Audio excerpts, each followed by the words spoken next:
Good morning friends.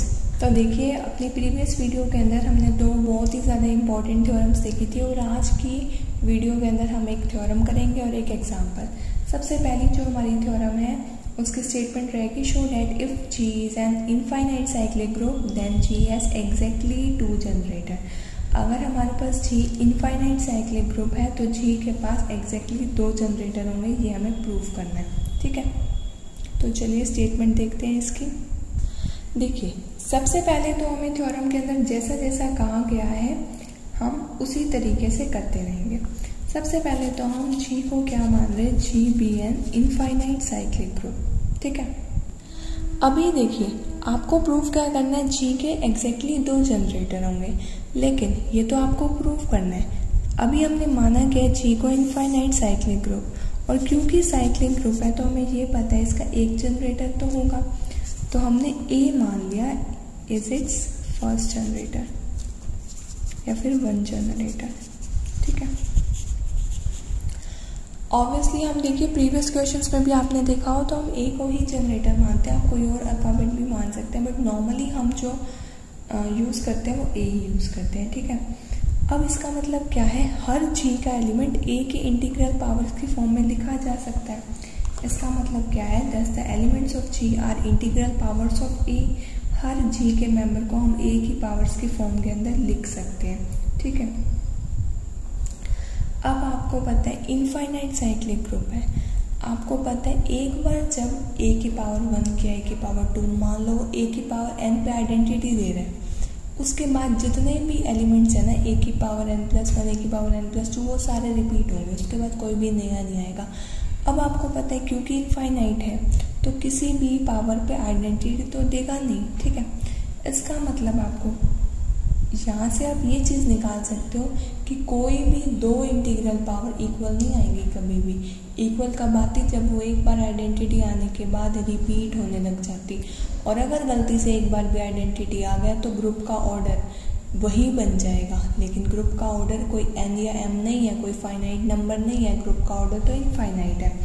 सो हमें यही proof करके अगर हम दिखा देंगे ना कि कोई भी 2 integral powers of A are equal, यानी कि नॉट इक्वल, कोई भी 2 जो भी हमने ए की पावर ली, फॉर एग्जांपल आर और एस, उनको नॉट इक्वल दिखाना है। तो देखिए हम किस तरीके से करेंगे। सबसे पहले तो हम यही लिख देते हैं कि हर जी के एलिमेंट को हम ए की पावर के रूप में लिखेंगे। देखो, thus the elements of A are integral powers of A, ये मैंने वही लिखा है जो आपको बताया था, to prove no 2 distinct integral powers of A are equal. तो हम इसी चीज़ को कॉन्ट्राडिक्शन दिखाने के लिए 2 पावर्स इक्वल ले रहे हैं। Suppose that 2 integral powers of A are equal. तो यहाँ से हमने क्या लिया, ए की power R is equal to A की power S, where R is greater than S. ठीक है, आपके पास यहाँ पर A raise to the power R is equal to A raise to the power S ले लिया, जहाँ पे आर और एस मैंने इक्वल नहीं लिया, आर एस से बड़ा ले लिया। दोनों ही साइड मैंने A raise to the power -s के साथ ऑपरेट किया, तो A raise to the power S dot A raise to the power -s, ये तो क्या बन जाएगा, identity. So A raise to the power R -s is equal to, मेरे पास क्या बन गया, आइडेंटिटी। इसका मतलब क्या आ गया कि ऑर्डर ऑफ ए या तो r-s है या उससे कम है, क्योंकि मैंने आपको बताया था कि जिस एक एलिमेंट जितने बार इंटीग्रल पावर करने के बाद आइडेंटिटी दे जाए उसके बाद तो एलिमेंट रिपीट होंगे। अब हमें ये नहीं पता ना ये फर्स्ट टाइम आइडेंटिटी दे रहा है या सेकेंड टाइम, तो मैक्सिमम ऑर्डर भी जो है ना ए का वो r-s हो सकता है। क्या पता इससे पहले ही कहीं पे आइडेंटिटी दे रहा हो, तो इसका मतलब ऑर्डर ऑफ ए या तो r-s से कम होगा या फिर r-s के इक्वल होगा। और आपको पता है r भी एक इंटीजर है, s भी एक इंटीजर है, उनका डिफरेंस क्या आएगा, फाइनाइट।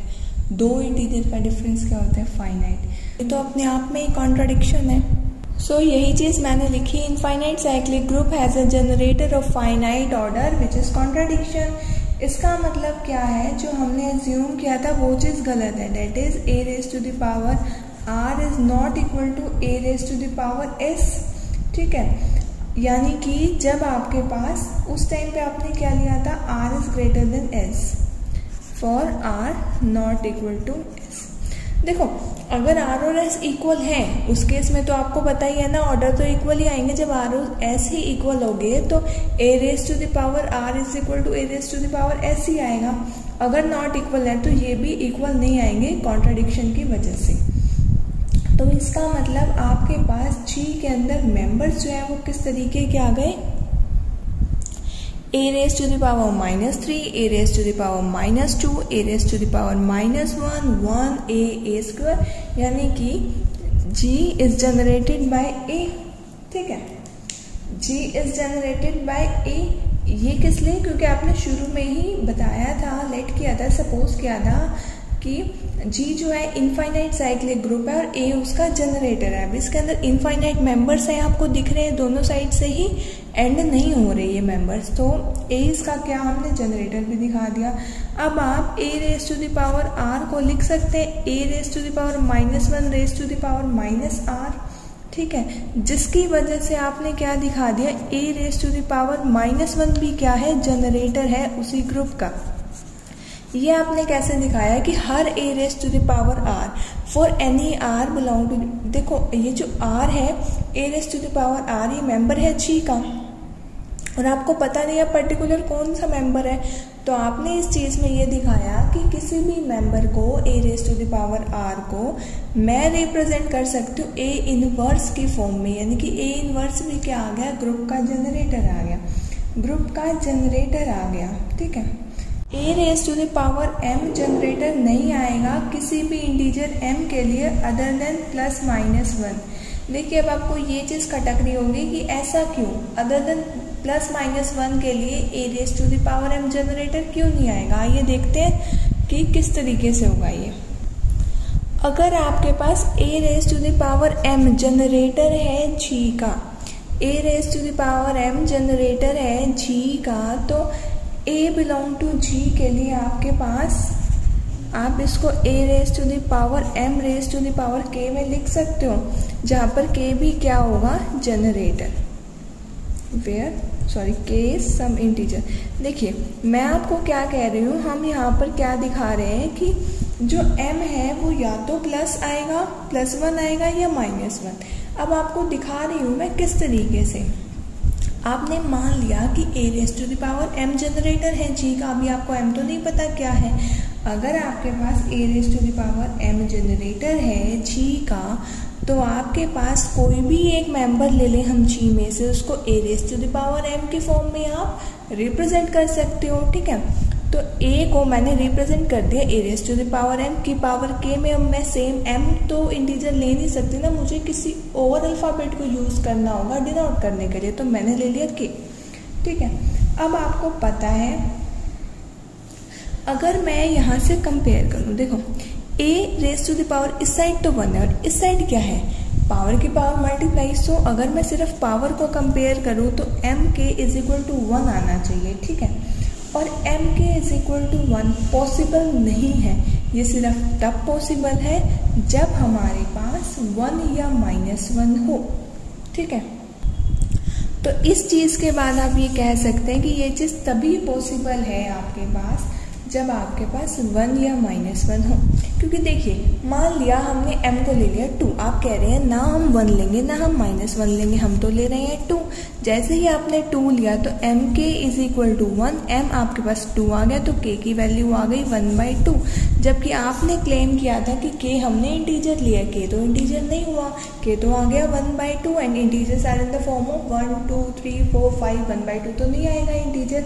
सो आपके पास जो जनरेटर्स आए हैं वो a आए हैं और a का इनवर्स। ठीक है, तो ये थ्योरम आपकी काफ़ी इंपॉर्टेंट थी एग्जाम पॉइंट ऑफ व्यू। अब एक नेक्स्ट हम क्वेश्चन देखते हैं। क्वेश्चन एग्जाम्पल है 1.4 का और पेपर्स में काफ़ी बार देखा गया प्रीवियस ईयर्स में। आप अगर देखेंगे अपने प्रीवियस ईयर्स उठा के तो उसमें बहुत बार वो क्वेश्चन रिपीट हुआ है, तभी मैं यहाँ पर करा रही हूँ, बच्चों को उसमें कन्फ्यूजन भी होती है। ठीक है, तो चलिए उस क्वेश्चन की स्टेटमेंट देखते हैं। एग्जाम्पल की स्टेटमेंट है, if N abelian group of order 6 contains an element of order 3 show that it must be cyclic group. आपको प्रूफ करना है कि आपके पास अगर एक अबेलियन ग्रुप है जिसका ऑर्डर 6 है और उसके पास एक एलिमेंट है जिसका ऑर्डर 3 है तो वो साइक्लिक ग्रुप है। आपको ये पता है ग्रुप का ऑर्डर 6 है, आपको ये पता है उसके एक एलिमेंट का ऑर्डर 3 है, आपको ये नहीं पता उसमें और कितने एलिमेंट हैं, उनके ऑर्डर क्या है या ग्रुप के अंदर किस तरीके के एलिमेंट है। बस आपको गिवन क्या है कि ग्रुप जो है अबेलियन ग्रुप है ऑर्डर 6 का। गिवन इन्फॉर्मेशन ही हम सबसे पहले लिख लेते हैं ताकि हमें आगे किस तरीके से प्रूफ करना है इसका कुछ हिंट मिल सके। So G be an abelian group of order 6। अब आपने एक कंसीडर कर लिया element, consider A belong to G. A कोई भी एक एलिमेंट है आपके पास जी का जिसका ऑर्डर क्या है 3, हैविंग ऑर्डर 3। ठीक है, ये आपको गिवन है इस क्वेश्चन के अंदर कि ऑर्डर 3 है। किसी भी एलिमेंट के ऑर्डर 3 होने का क्या मतलब है, उसको उतनी बार ऑपरेट करने पे वो आइडेंटिटी देता है। ठीक है, यानी कि ए को 3 बार ऑपरेट करने पे वो आइडेंटिटी देगा। ये हम किस लिए यूज कर रहे हैं, आइडेंटिटी, ग्रुप की आइडेंटिटी को डिनोट करने के लिए। किसी भी एलिमेंट के कुछ ऑर्डर, n ऑर्डर है अगर किसी एलिमेंट का, उसका मतलब क्या है कि उसको n टाइम्स ऑपरेट करने पे आपके पास आइडेंटिटी आ रहा है। ठीक है, अब आपको यहाँ से क्या दिख रहा है, 6 इज एन इवन नंबर, क्योंकि आपके ग्रुप के अंदर इवन नंबर ऑफ एलिमेंट हैं, क्योंकि आपके ग्रुप के अंदर इवन नंबर ऑफ एलिमेंट्स हैं, जिसकी वजह से आपको पता है, आप ये कह सकते हैं that there must exist an element B belong to G such that B is not equal to E and B inverse is equal to B. देखिए ऐसा क्यों, आपके पास इवन ऑर्डर है ग्रुप का।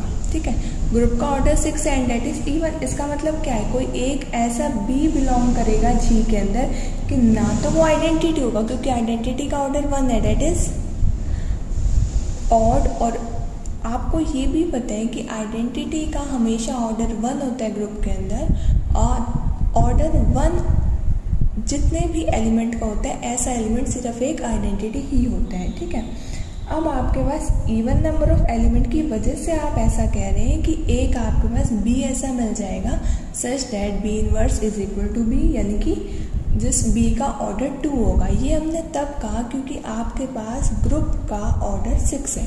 ठीक है, ठीक है, तो अब मैंने यहाँ पर यही चीज़ लिखी है, बी इनवर्स बी के इक्वल होने का मतलब क्या है, B square is equal to B, B square is equal to E. ठीक है, दोनों साइड आपने बी ऑपरेट किया, B square is equal to ई।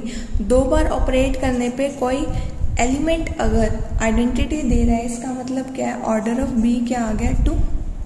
वैसे तो अगर 2 बार ऑपरेट करने पे आपके पास कोई भी एलिमेंट आइडेंटिटी दे रहा है तो या तो उस एलिमेंट का ऑर्डर 2 होगा या 2 से कम। ठीक है, लेकिन आपको पता है एक ऑर्डर का ग्रुप के पास एक ही एलिमेंट होता है, डेट इज आइडेंटिटी। सो आपने यहाँ पर कह दिया कि ऑर्डर ऑफ बी 1 तो हो नहीं सकता, सो 2 ही होगा। ठीक है, अब आपके पास ऑर्डर ऑफ बी इनवर्स भी कितना आएगा 2, क्योंकि बी और बी इनवर्स सेम ही है। ठीक है, अब ए का तो आपके पास ऑर्डर है 3, ऑर्डर ऑफ ए आपके पास है 3, ऑर्डर ऑफ बी आपके पास है 2। इससे आपको ये तो पता लग गया A is not equal to B inverse, क्योंकि आपके पास बी इनवर्स का ऑर्डर 2 है और A का ऑर्डर आपके पास 3 है।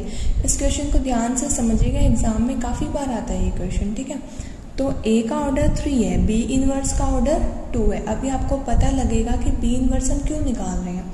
ठीक है, तो ये बात तो यहाँ से क्लियर है कि दोनों के ऑर्डर्स इक्वल नहीं है, तो दोनों एलिमेंट्स भी इक्वल नहीं होंगे। ठीक है, अब इसी के अंदर अगर हम पोस्ट मल्टीप्लाई बाय बी कर दें, पोस्ट मल्टीप्लाई बाय बी, तो आपके पास ये चीज़ क्या बन जाएगी, A is not equal to B inverse, post multiply by B करने पे ये आ जाएगा आपके नॉट इक्वल, आपके पास यहाँ पे अभी भी रहेगा। इसका मतलब देखो बी इनवर्स बी, किसी भी एलिमेंट को उसी की इनवर्स के साथ ऑपरेट कर देने पर क्या आ जाता है आपके पास, identity. So A B is not equal to identity, A B identity के इक्वल नहीं है, ये तो आपको पता लग गया। ए बी आइडेंटिटी के इक्वल नहीं है, तो चलिए देखते हैं हम ए बी का स्क्वायर क्या आएगा, यानी कि इस एलिमेंट को 2 बार ऑपरेट करते हैं। क्योंकि आपको पता है ए एलिमेंट ग्रुप से है, बी भी ग्रुप से है, तो इसका मतलब इनको ऑपरेट करने हुए बाय क्लोजर ए बी कहाँ से आएगा, ग्रुप के अंदर से। ए बी खुद तो आइडेंटिटी आया नहीं, और आपको ये भी पता है कि ए बी किसी ना किसी पर आइडेंटिटी देकर जाएगा हमें, ठीक है। ए बी को 2 बार ऑपरेट किया तो आपके पास क्या आ जाएगा, ए स्क्वायर बी स्क्वायर। ए स्क्वायर ए की 3 आइडेंटिटी है, ए की पावर 2 कुछ भी नहीं है, तो ये एज इट इज लिख देंगे, और बी को 2 बार ऑपरेट करने पे आपके पास आ जाएगा identity, and that is equal to A की पावर 2। अब ए 3 बार ऑपरेट करने पे आइडेंटिटी दे रहा है, 2 बार करने पे आइडेंटिटी नहीं दे रहा है, यानी कि 2 बार ए बी को ऑपरेट करने के बाद भी आपके पास आइडेंटिटी नहीं आया। चलिए अब हम इसी मेंबर को करते हैं 3 बार ऑपरेट। जैसे ही आपने 3 बार ऑपरेट किया तो ये किसके इक्वल आ जाएगा, A raise to the power 3 B raise to the power 3, ठीक है। अब ए को 3 बार ऑपरेट करने पे आ रहा है आइडेंटिटी, बी को 2 बार ऑपरेट करने पे आ रहा है आइडेंटिटी, और एक बार ऐसे। इसको हम B raise to the power 2 into B लिख सकते हैं, जहाँ पर ये भी आपके पास क्या आ गया, identity, identity into identity, identity. अब ये आ गया आपके पास B, that is again not equal to identity, ठीक है। अब आपके पास देखो, एक बार ऑपरेट करने पे आइडेंटिटी नहीं आ रहा, 2 बार ऑपरेट करने पे आइडेंटिटी नहीं आ रहा, 3 बार ऑपरेट करने पे आइडेंटिटी नहीं आ रहा, जिससे आपके पास एक बात तो क्लियर होगी, ऑर्डर ऑफ ए बी जो आएगा, ऑर्डर ऑफ ए बी जो आएगा वो 3 से तो बड़ा आएगा, ठीक है। ऑर्डर ऑफ ए बी 3 से बड़ा आएगा, और ए बी है क्या, ए बी ग्रुप का ही कोई एलिमेंट है।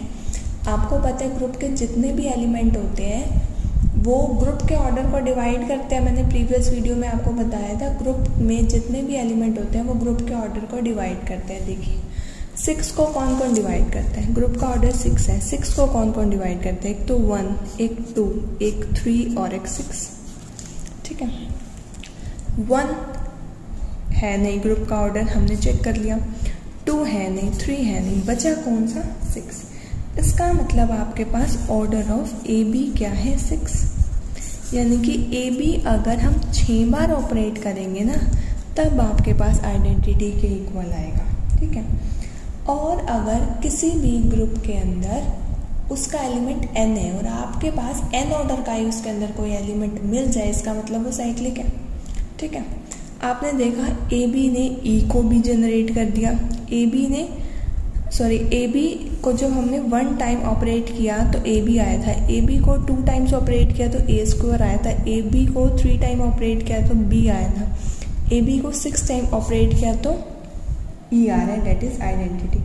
इसका मतलब क्या है कि ए बी का ऑर्डर 6 है और ग्रुप का ऑर्डर भी 6 था, इसका मतलब ए बी उसका जनरेटर हो गया, 6 टाइम ऑपरेट करने पे आइडेंटिटी दे रहा है, इसका मतलब ए बी इज द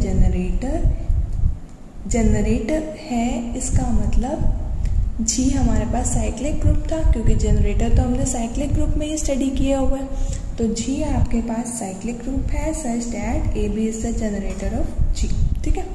तो ये क्वेश्चन था आपके पास, आपको जी को साइक्लिक ग्रुप प्रूव करना था जिसका ऑर्डर 6 है और उसमें एक एलिमेंट का ऑर्डर 3 है, ठीक है। छोटी सी इन्फॉर्मेशन गिवन थी, इससे भी हमने कितना कुछ निकाल लिया है, ठीक है। तो आज इस चैप्टर का एंड है। इसके अलावा मुझे ऐसा कोई रेलेवेंट क्वेश्चन लगा नहीं जो आपसे नहीं हो पाएगा मेरी वीडियोस देखने के बाद। बाकी अगर आपको एक्सरसाइज के किसी भी क्वेश्चन में प्रॉब्लम हो तो आप मुझे बता सकते हैं कमेंट सेक्शंस में। Thank you so much for watching my videos. Chapter 1 आपका यहाँ पर कंप्लीट हो चुका है। अपने फ्रेंड्स के साथ शेयर ज़रूर करना ताकि उन्हें भी इस चैप्टर के अंदर कोई प्रॉब्लम ना हो। इसके बाद 1-2 दिन तक आप मुझे कमेंट सेक्शन में बता दीजिए आपको चैप्टर 2 की वीडियोस चाहिए या चैप्टर 3 की, क्योंकि कुछ बच्चे क्या सिलेक्शन करते हैं, उनको चैप्टर 2 क्योंकि चैप्टर 1 से कंप्लीट क्वेश्चन बन जाता है तो वो चैप्टर 2 को छोड़ देते हैं, ठीक है। तो रेगुलर वीडियोस मैं नहीं डाल पाती, मेरे लिए पॉसिबल नहीं है रेगुलर वीडियोस डालना। सो चैप्टर 3 पहले स्टार्ट करना है या चैप्टर 2, इनके अलावा भी अगर रिंग से स्टार्ट करना है तो आप वो भी मुझे कमेंट सेक्शन में बता सकते हैं, तो प्लीज़ रिप्लाई ज़रूर कीजिएगा। सो ये चैप्टर यहीं तक था, अब बाकी की वीडियोस हम नेक्स्ट चैप्टर में ही देखेंगे, ठीक है। So thank you so much for giving me a lot of support. अगर आपको ये वीडियोस मेरी पसंद आई हो तो प्लीज़ लाइक ज़रूर कीजिएगा और चैनल को सब्सक्राइब करना मत भूलिएगा। Have a nice day.